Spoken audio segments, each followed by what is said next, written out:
오늘 하나님께서 우리에게 주신 말씀은 빌립보서 2장 19절에서 24절 말씀입니다. 빌립보서 2장 19절에서 24절 말씀.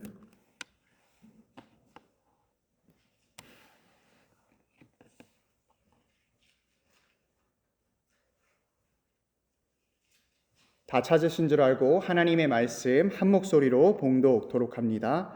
내가 디모데를 속히 너희에게 보내기를 주 안에서 바람은 너희의 사정을 알므로 안위를 받으려 함이니 이는 뜻을 같이하여 너희 사정을 진실히 생각할 자가 이밖에 내게 없음이라.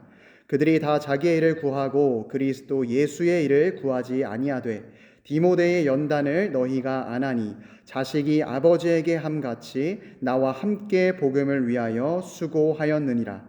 그러므로 내가 이 일이 어떻게 될지를 보아서 곧 이 사람을 보내기를 바라고 나도 속히 가게 될 것을 주 안에서 확신하노라. 아멘. 저는 오늘 본문 말씀을 통해서 그리스도 예수의 일이라는 제목으로 말씀 전하도록 하겠습니다. 사람의 본성이 무엇이냐라는 질문은 윤리학에서 가장 오래된 질문 중에 하나입니다. 우리는 어떤 성품을 가지고 태어나는가? 우리의 본성은 무엇인가? 라는 질문이지요. 이 질문에 대해서 크게 두 가지로 인간의 본성은 선하다, 또 다른 답변으로는 인간의 본성은 악하다라고 말할 수 있겠습니다. 다들 잘 알고 계시다시피 동양에서는 일찍이 맹자가 사람은 선하다 성선설을 주장했습니다.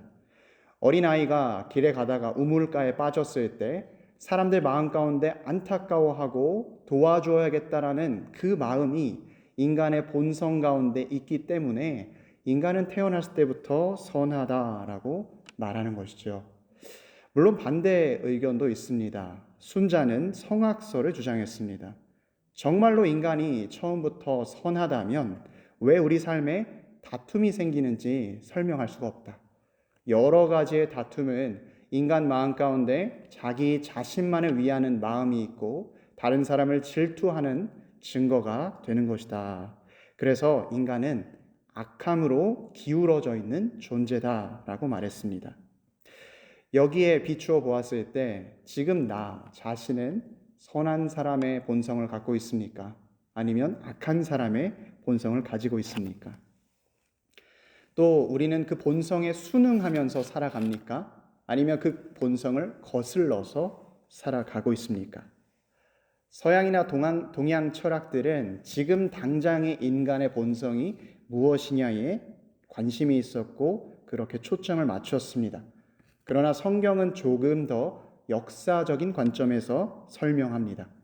말씀은 인간에게 네 가지의 본성, 인간의 사중 상태가 있다고 말합니다. 무죄의 상태, 또 본성의 상태, 은혜의 상태, 또 영원의 상태입니다. 먼저 무죄의 상태는 창세기 1장에 하나님께서 인간을 창조하신 바로 그때의 마음입니다. 하나님께서 주신 복을 받아 누리고 내가 하나님 말씀에 순종할 가능성도 갖고 또 하나님 말씀을 따르지 않을 가능성도 가지고 있는 완전히 자유한 상태입니다.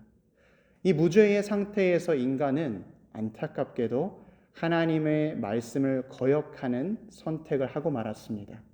그래서 인간은 무죄의 상태에서 본성의 상태, 타락한 인간의 모습으로 살아가게 되었습니다. 이제 하나님의 복이 다 끊어지고 하나님의 말씀을 순종할 수 있는 능력이 전혀 없는 완전히 부패한 인간이 되었습니다. 자유의지가 있다 할지라도 그 자유의지에 따라 선택하는 족족 다 죄를 지을 수밖에 없는 안타깝고 참혹한 상태가 되었습니다. 그러나 주님께서 은혜를 베푸시고 예수 그리스도를 보내주셨을 때 그 본성의 상태였던 사람들은 은혜의 상태가 됩니다. 예수 그리스도를 영접하고 이제 죄를 짓지 않을 가능성이 회복이 되는 것이죠. 이제 나는 죄를 지을 수도 있지만 동시에 예수 그리스도를 의지함으로 죄를 짓지 않을 수도 있는 그 가능성을 다시 갖게 된 것입니다. 이것이 우리에게 주어진 은혜의 상태입니다. 그런데 놀라운 것은 성경은 이것보다 한 단계 더 우리에게 이야기를 해주고 있습니다. 바로 영원의 상태입니다. 우리가 지금 살아가는 이 상태가 주님이 부르셨을 때, 우리가 종말 때에 주님이 우리를 부르셨을 때 영원히 지속되는 그런 상태입니다. 주님과 함께하고 우리가 부활한 육체 가운데 있기 때문에 더 이상 죄를 짓고 싶어도 지을 수 없는 완전히 죄에서 자유한 상태가 되는 것입니다.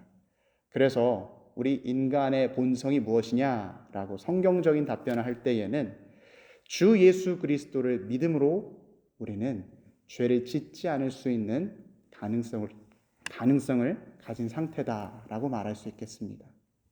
그리고 또한 우리는 영원의 상태를 소망하며 살아가는 존재들이지요. 우리가 이 땅을 살아가면서 주 예수 그리스도를 의지하고 죄를 짓지 않으면서 어떻게 영원의 상태로 나아갈 수 있겠습니까? 어떻게 이 땅을 살아야 하겠습니까? 특별히 오늘 본문 말씀은 하나님께서 기뻐하시는 모습, 하나님께서 말씀하신 대로 죄를 짓지 않고 주님 보시기에 아름다운 모습을 사는 두 사람을 소개하고 있습니다. 첫 번째는 바울 사도입니다. 바울은 오랫동안 감옥에 갇혀 있었고 그곳에서 지칠 대로 지쳐 있었습니다. 그러나 오늘 본문 말씀에서 바울 사도가 하는 말을 보십시오. 19절 말씀에 내가 디모데를 속히 너희에게 보내기를 주 안에서 바람은 너희의 사정을 알므로 안위를 받으려 함이니. 지금 나의 상태보다도 오히려 빌립보 교회 너희의 사정을 알아야지 내가 편안하겠다라고 말합니다. 바울은 자기의 유익을 구하는 것이 아니라 교회의 유익을 먼저 구했습니다. 자신이 무죄 판결을 받고서 자유해지는 것이 내 안위가 아니고 내가 사랑하는 빌립보 교회의 상황이 어떠한지, 또 내가 이전에 교제했던 사람들은 지금 어떤 마음인지 이것을 아는 것이 자기에게는 진정한 위로요, 평안이라는 것입니다. 다들 접해보셨을 만한 아주 옛날의 이야기인데 할머니와 손자 단둘이 사는 가정이 있었습니다. 이 가정에서 짜장면을 먹으러 갔습니다. 그런데 할머니가 그 테이블에서 짜장면을 한 그릇만 주문하셨습니다. 할머니는 안 먹어요? 손자가 묻자 할미는 배고파서 밥 먹고 와서 배불러 이렇게 말씀을 하시죠. 그제서야 손자는 안심하고 짜장면을 후루룩 먹습니다. 자기 유익을 구하는 것은 정상적인 인간의 본성입니다. 먼저 자기를 보호하고 자기에게 필요한 것을 취하고 시간이 허용된다면 그때야 남을 돕습니다. 내 배가 부르고 내 등이 따스워야지만 남을 돌볼 수 있는 여유가 생기는 것이죠. 그러나 우리 그리스도인들이 추구하는 삶, 영원을 향해 달려가는 삶은 자기 자신의 이기심으로만 작동하지 않습니다. 주님께서 말씀하신 그리스도인의 삶은 사랑으로 작동합니다. 물론 간혹 자기 자신을 위한 이기적인 사랑도 있지만 진정한 사랑은 내가 잘 되는 것보다 내 사랑하는 사람이 잘 되는 것을 보길 원합니다. 할머니께서 진짜로 밥을 먹고 와서 배부른 것이 아니지요. 배는 고프지요. 하지만 배가 고프지 않죠. 이것은 경험해보지 않은 사람은 느낄 수 없는 배부름입니다. 바울이 바로 이 마음으로 빌립보 교회를 사랑했습니다. 우리 1장에서 내가 그리스도의 심장으로 너희를 사랑하노라 라고 고백했던 그 바울은 자기 자신은 감옥에 있으면서도 나는 괜찮다. 그런데 너희는 어떻냐? 라고 물어보는 것입니다. 오늘 바울이 또다시 말합니다. 19절에 내가 디모데를 속히 너희에게 보내기를 주 안에서 바람은. 아마 바울 옆에 주변에 있던 사람들이 있었다면 바울 선생님 도대체 이렇게까지 하실 필요가 있습니까? 이렇게 말했을 것 같아요. 옥에 갇히면서 자기 자신 주변에 사람들이 다 떠나가고 그나마 남았던 의지할 수 있는 사람들이 있었는데 그 가운데에서 디모데는 특별히 바울이 아들처럼 아끼는 신뢰하는 사람이었습니다. 그 디모데를 자기에게 가장 최선의 사람을 빌립보 교회에 보내겠다라는 말이에요. 내가 가진 것이 넉넉하고 남아서 다른 사람에게 베푸는 것도 정말 귀하지만 나의 최고의 것, 나의 최선의 것을 주는 것이 더 귀합니다. 내 최소한의 유익을 확보하고 사랑하는 것이 아니라 나의 최선으로 너희를 사랑하겠다는 바울 사도의 고백입니다. 실제로 바울 사도의 이러한 마음을 주변에 있는 사람들은 헤아리기 좀 어려웠을 것입니다. 20절 말씀에 이는 뜻을 같이하여 너희 사정을 진실히 생각할 자가 이밖에 내게 없음이라 라고 말합니다. 바울 선생님, 그래도 다시 한번 생각해 보세요. 수감 생활하는 중에 이것도 필요하고 저것도 필요한데 옆에서 보조하고 도와줄 사람이 디모데 말고 또 누가 있습니까? 라고 말하는 것이죠. 하지만 디모데는, 정작 영적인 아들 디모데는 바울 사도의 마음을 알았습니다. 여기서 뜻을 같이하여, 20절 말씀에 뜻을 같이하여 라는 말은 내가 바울 사도의 생각과 마음을 안다라는 거예요. 쉽게 말하면 마음이 통하는 것이죠. 그 사람이 말하지 않아도 무엇을 의도하는지 단번에 캐치해내는 것입니다. 그래서 디모데는 바울이 빌립보 교회를 얼마나 사랑하는지를 알기 때문에 그 말씀에 순종해서 먼 빌립보 교회로 가서 그 빌립보 교회를 돌보겠다라고 얘기하는 것이지요. 사랑하는 성도 여러분, 오늘 바울의 이 마음이 우리의 마음 되길 소망합니다. 나보다 남을 낮게 여기고 나보다 하나님의 전인 교회를 더 생각하는 우리가 되길 바랍니다. 많은 사람들은 나 스스로를 안 챙기면 누가 나를 챙겨주냐 이렇게 이야기합니다. 맨날 자녀들은 좋은 것 해주면서 나는 어디에서 얻어와가지고 옷 입고 지내면 누가 알아주냐 이렇게 말해요.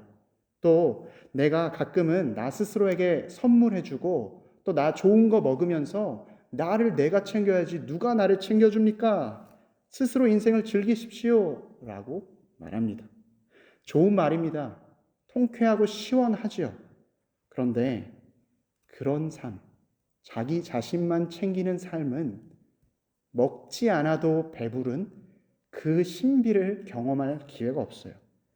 또 가장 좋은 것을 주었을 때 그 좋은 것을 받아서 기뻐하는 사람의 웃음을 볼 수가 없고 그 사람의 감사를 들을 수가 없습니다. 엄밀히 따지면 우리는 먼저 받은 사람들입니다. 하나님의 가장 최고의 좋은 것, 독생자 예수 그리스도를 만났잖아요. 오늘 바울 사도의 모습을 보면서 혹시 내가 나만 생각하고 또 나만 챙기면서 자기 중심적으로 살아가지는 않는가 돌이켜보길 원합니다. 또한 그것이 내 마음 가운데 찔림으로 다가온다면 내가 나보다 남을 더 낮게 여기는 결단의 시간 되길 바랍니다. 또한 은혜의 상태에서 영원을 바라보는 하나님 기뻐하시는 삶을 살기 위해 우리는 어떻게 살아가야 하는가? 두 번째 모범이 바로 앞서 등장한 디모데입니다. 바울 사도는 디모데를 빌립보 교회에 파송해야 될 이유를 여러 가지 이야기했었는데 가장 핵심이 오늘 21절 말씀입니다. 그들이 다 자기의 일을 구하고 그리스도 예수의 일을 구하지 아니하되. 마치 바울이 자기 자신보다 빌립보 교회를 생각했던 것처럼 디모데 역시도 빌립보 교회를 그렇게 생각했다라는 말입니다. 어떤 것을 재고 내가 이쪽으로 갔을 때 더 유익하겠지 따지는 것이 아니라 교회의 필요라면 순종하겠다. 주님의 일이라면 내가 하겠다. 이 태도를 말하고 있습니다. 내 것보다 주님의 것을 우선하는 것. 실제로 다른 설교에서도 많이 들어보셨죠? 내가 모든 소유가 하나님께서 주신 것이니까 내가 받은 것 10분의 1 주님께 드리겠다. 그래, 내가 앞으로 받은 것에 11조 생활을 잘해야겠다 이렇게 말로만 헌금 생활한다면 어려운 것이 없습니다. 또 힘들 때 내 옆에 주님이 계심을 기억하고 주님과 동행하면 이 어려움 다 이겨낼 수 있다 이렇게 말하는 것도 실제로 하나님이 도와주시니까 동행해야겠다 이렇게 말하는 것도 다짐으로 하는 신앙생활은 어렵지 않습니다. 우리가 생각과 말로 하는 신앙생활로 우리의 수준을 확인해 본다면 아마 성경에 어떤 인물이 와도 우리 믿음이 더 좋다고 얘기할 거예요. 아브라함이나 다윗이 와도 우리의 믿음이 더 좋다라고 말할 것입니다. 그러나 신앙은 생각으로 대체되는 것이 아니고 말에서 끝나는 것이 아니죠. 생각과 말에 따라오는 신앙이 필요합니다. 마치 겨울이 다 지나고 봄이 왔다고 말해도 겨우내에 쌓인 눈이 여전히 남아있고 햇빛에 그 눈이 다 녹아내려야 되는 것처럼 우리에게는 말뿐인 신앙이 아니라 그 말에 합당하게 따라오는 실천과 신앙이 필요한 것입니다. 디모데는 생각에서 멈추지 않았고 말을 고백하고 끝내지도 않았습니다. 그것의 22절 말씀은 디모데의 연단이라고 말합니다. 연단은 쇠붙이를 불에 넣어서 두드리는 행위를 말하죠. 연하고 단하는 것입니다. 디모데는 바울과 함께 전도 여행을 하면서 수많은 교회를 섬겼습니다. 디모데는 또한 동족인 유대인들에게 복음을 잘 전하기 위해서 장성한 나이에 할례도 받았습니다. 심지어 심한 매질과 고문도 겪었습니다. 바울이 옥중에 있을 때에는 그를 떠나지 않고 바울을 수종 들었습니다. 객관적으로 봐도 고된 삶이지요. 자기 유익을 구하는 사람이면 벌써 떠나갔거나 다른 계획을 세웠겠지만 디모데는 자기의 전 인생으로 그리스도의 일을 구했습니다. 예전에 개척교회 목사님들 이야기를 들으면은 죄송합니다. 제가 감히 좀 너무 어리석다고 생각했습니다.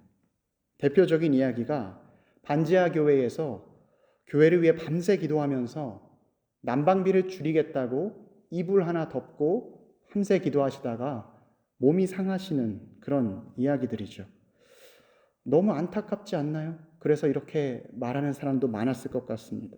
왜 그렇게까지 해야 되죠? 무엇을 위해 그렇게 해야 되죠? 그런데 교회의 역사를 공부하다 보니까 우리에게 전해진 신앙이 다 그렇게 시작되었더라고요. 자기의 일을 구하지 않고 예수 그리스도의 일을 먼저 구하는 선교사님들이 있었고 자기의 몸을 불살라서라도 교회를 위해서 헌신한 목사님들이 있었기 때문에 우리가 지금 신앙생활을 할 수 있게 되었더라고요. 저는 지금 우리가 병들어가면서 기도해야 됩니다를 말씀드리고 싶은 것이 아닙니다.